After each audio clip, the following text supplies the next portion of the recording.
24th of October, 2016, and I am currently on the 7th Doctor. Now, I will have you know, for those of you who just tuned in, that I started the Doctor Who television classic series from Doctor 1, William Hartnell, back in January of 2016. So I am very pleased to announce that this has been, quite literally so far, almost an 11-month endeavor to get through all of the Doctor Who's.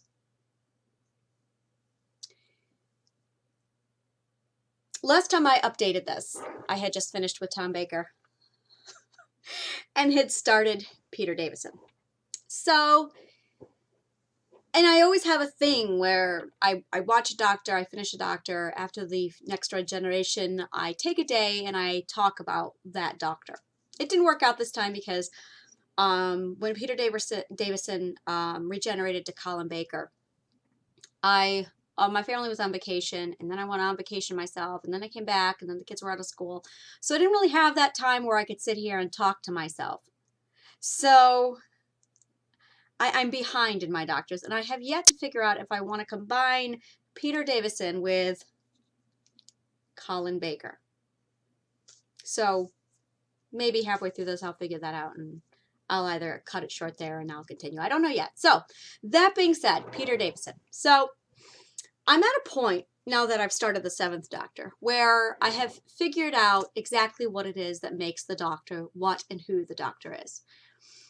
The first thing I have to say is that when I begin a new Doctor, a lot of people I've heard are, I love the last Doctor so much that no one can possibly top this Doctor. Screw whoever it is now. I'm not that way. I'm not that kind of a person at all. I've realized this. And the reason why I say this is because I love Peter Davison, and I got through his performance with ease. I was sad to see him go. However, when I started Colin Baker,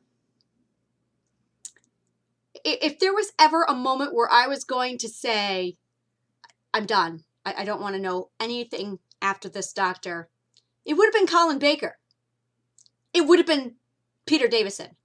But I didn't. I got through it. I watched it all.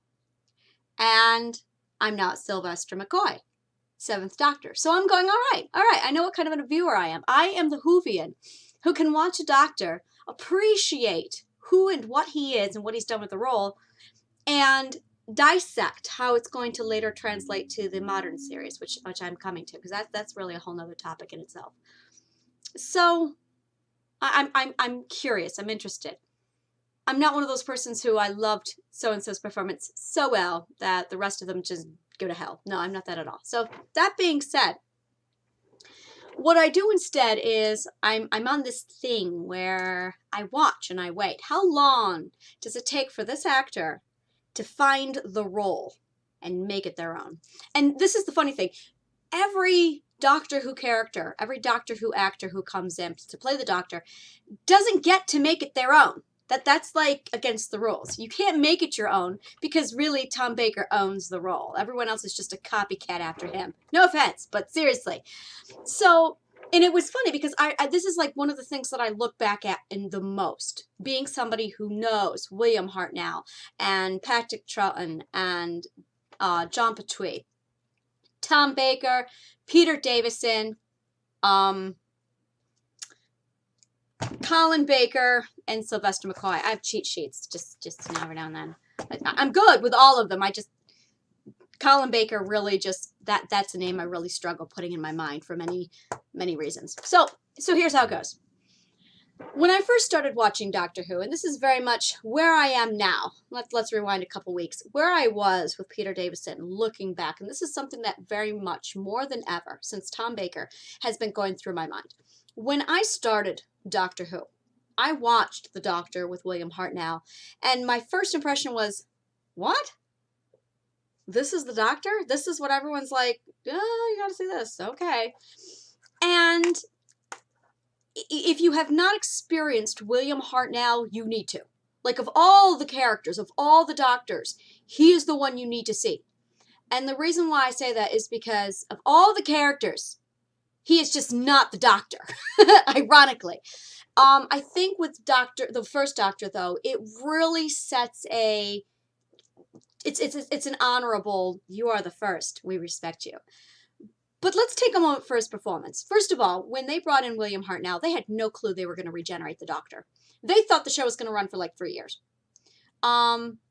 William explained that he saw the role and he went, this is going to be something I want to be part of. So he signed on. Unfortunately, the actor, William, had a cerebral palsy, I believe it was.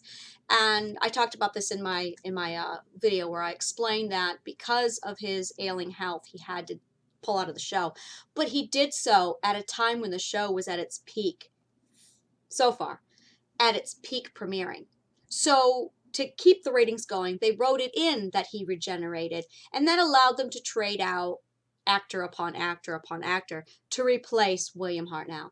So when William took on the role, it was not we've got this kooky creature and he's going to regenerate and mix all these personalities. That is not how it went at all. So that was interesting. That in itself, and it's funny because at that time period, he was like 780 something years old. Now the Doctor is quoting himself to be like 950. Now the show's only been on for like 20 years, and I'm not good at math. I'll be the first to tell you that I suck at math, but I am sure that 20 or 30 plus 700 and something does not equate to 950. But what do I know? He's a Time Lord. So anyway, so William gets into this role, and at this point, William just does what William does. William acts, and he's the first Doctor, so there is no judgment. And then he regenerates, and there's like this, oh my God, the Doctor can regenerate. And then we're introduced to Patrick.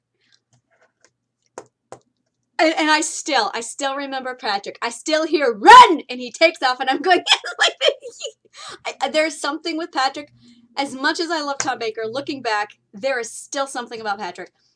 It went from being a wonderfully elderly gentleman, almost like that John Pertwee.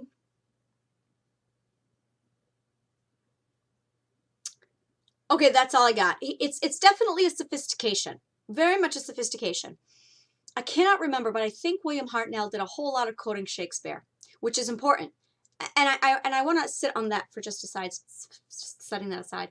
So then I get to Patrick Troughton, and I love that man. I love him. I love his goofiness, his character. A lot of people came back and they said that they hated him. I think these people are full of crap because Pat was just, in so many ways, I just love his character. I love what he did with the role. I adored what he did with the role. So that all being said, let's just take Patrick aside. We move into our next character, which is the third Doctor. And you see what John Pertwee does with the role. We retire to that William Hartnell, elderly gentleman kind of a chap. Just very, very sophisticated gentleman. Absolutely adored John Pertwee. And he kind of kept that kind of snarky little wonderful wit about the Doctor. And that wit right there, that is definitely John's contribution to the character. So by the time you get to Doctor 4, the fourth regeneration with Tom Baker, you're looking at the Doctor and you're going, okay, so you have this class, this Shakespearean class, to be or not to be, isn't that the subject, my dear Susan? Kind of a part to the character. And then you have this goofy Charlie Chaplin, run, kind of a Patrick coming in. But then you have this sophisticated wit that John brings to the character. Now, these are all beautiful little tools that come along and get dumped on Tom in a very loving, affectionate bucket of tools that he can use for the role. So, and I watched it. I walked into Doctor 4 going, I know that this man defines the role. This is what I've heard. This is what I read about. This is what I saw in the interviews. Tom Baker will define this role. So I sat there like I was a scientist dissecting. I had my glasses on. Okay. All right. And I waited. I waited for that moment where it would just hit me. It was, and I talk about this with my Tom Baker video. It did happen. About halfway in, I finally saw Tom sink into the character.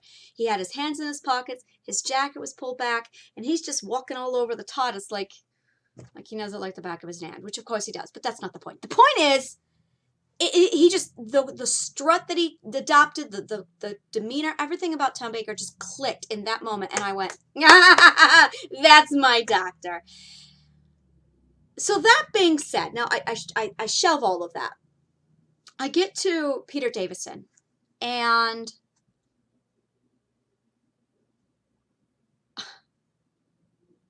there was no warming up.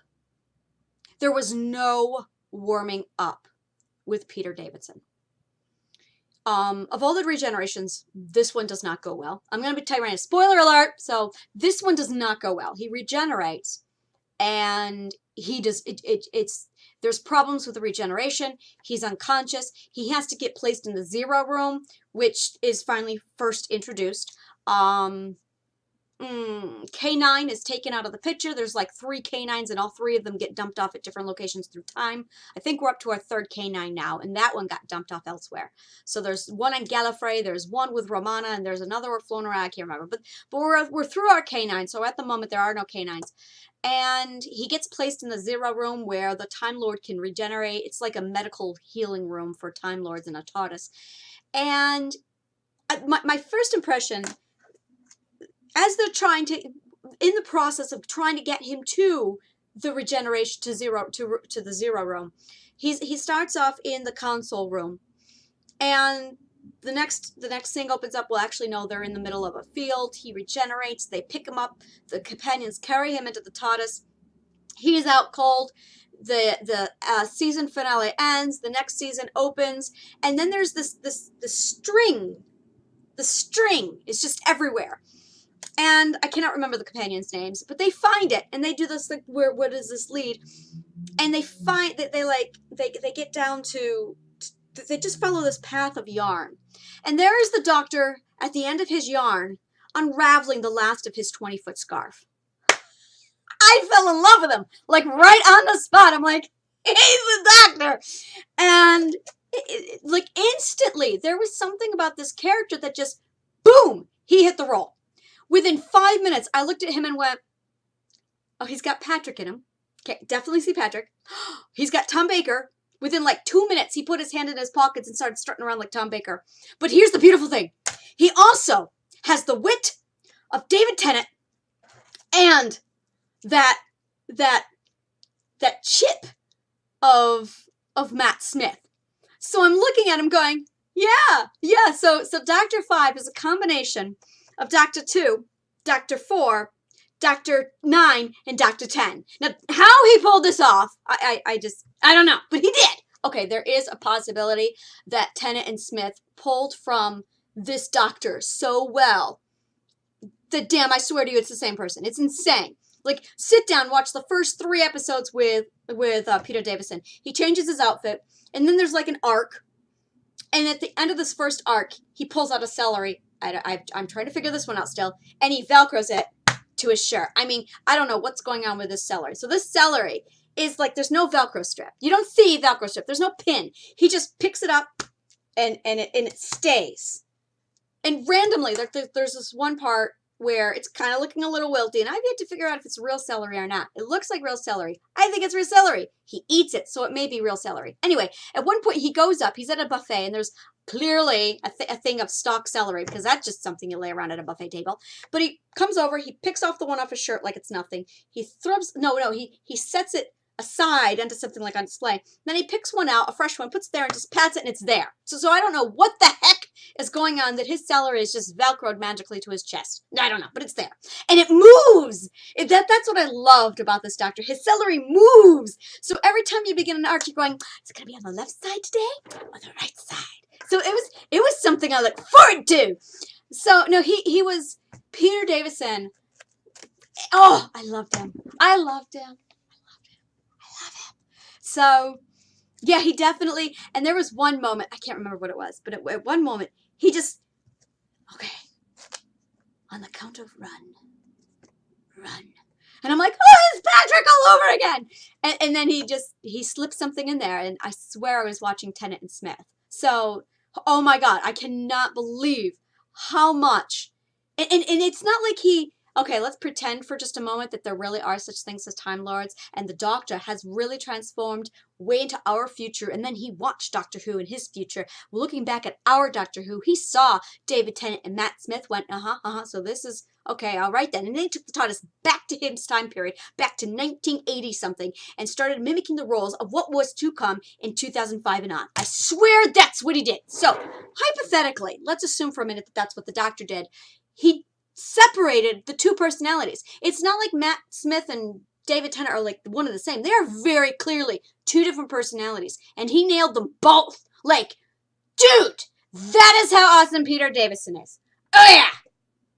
Patrick is still better, but he's awesome. So, like, seriously, that's, yeah. So that's all I have to say about that. I'm going to let this go on Peter Davison. I'm going to go ahead and close this down, because now I have a whole nother thing on Colin Baker that's coming. Oh, boys.